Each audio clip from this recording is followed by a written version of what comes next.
Hey vlog buddies, it's me, Jason. It's been about 4 days since I posted. How was your weekend? Mine was rather uneventful. Just went and hung out with some friends at a bar and attempted to work on my vlog here, coming up with some ideas to talk about. Um, And actually, this one I pretty much came up with the idea about 10 minutes ago, maybe. So, yes, the good ones are the ones that come on the fly. Okay, so to start us off, I'll start her off with a quote again, like I did for the travel or the adventure vlog. This one was written by Hugo von Hofmannsthal. He was an Austrian poet, and he once wrote, "We have fewer friends than we imagine, but more than we know."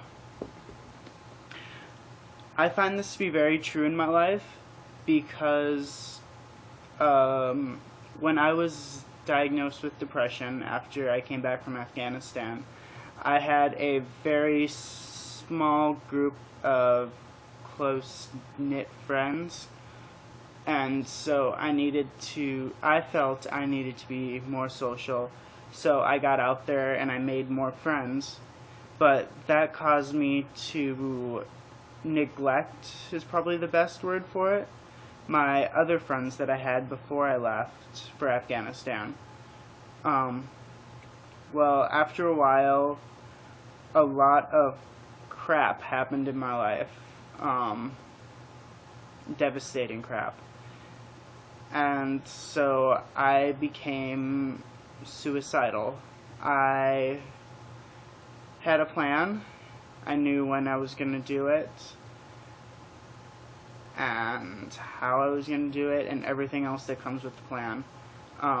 I was going to go to one of our nearby towns. I was going to park at the park in their parking lot.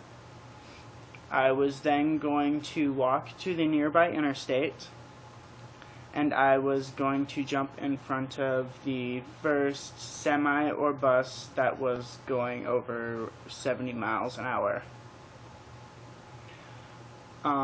I told my shrink this because I was scared.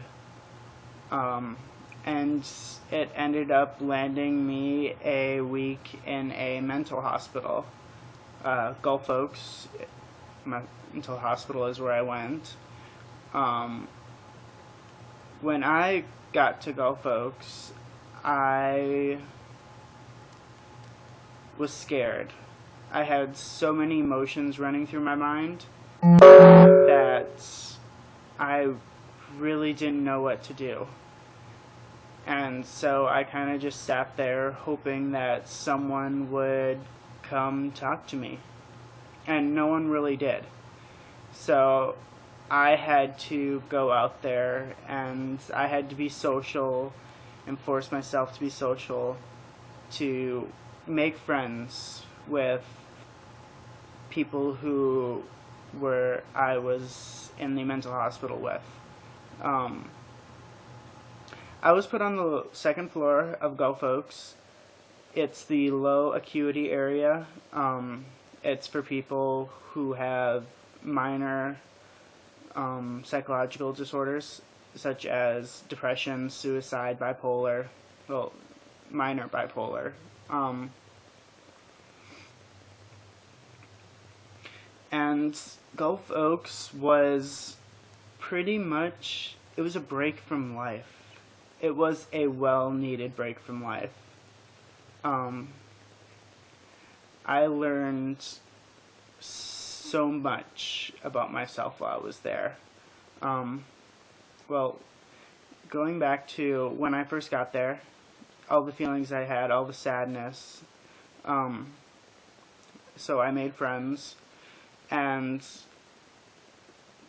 about the next day, we had a couple more people come in to our area, and I could tell that they were feeling the exact same way that I felt. Um, so I went and talked to them.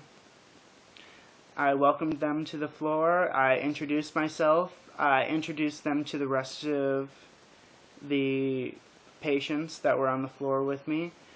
And I got everyone to actually talk with each other, interact with each other, because when I got there, really no one interacted with each other. They just kind of all went and did their own separate thing.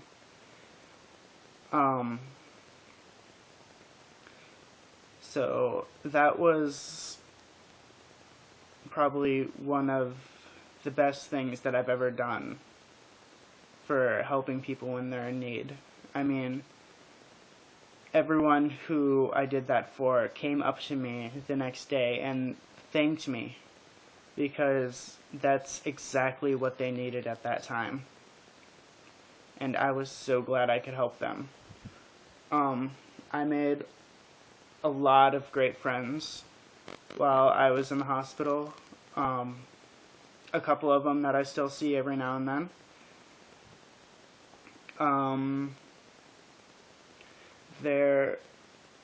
When I was getting out of Gulf Oaks, I was actually doing a play at the time. Inherit the Wind at Biloxi Little Theater. We were about a month from opening, so it wasn't that serious that I was missing practices yet. But I texted my director when I was being checked into the hospital, told her where I was, what I was going to be doing, and I told her that I didn't know when I was going to get out. When I got back to my car, I texted her. She was actually the first one I texted when I got out and got in my car, and asked her if she wanted me to be at practice. I got a text back like 30 seconds later that said, "Get your ass here now." So I went to practice and just continued with practice like it was any other normal practice, not really saying anything about where I was yet. We ended up taking a break, a little intermission break, and I had a couple people come up to me then and ask, "Hey, so where were you? Blah, blah, blah, blah, blah." I told them, wait till we get back inside and I'll tell everyone as a group, because it's something that everyone needs to know.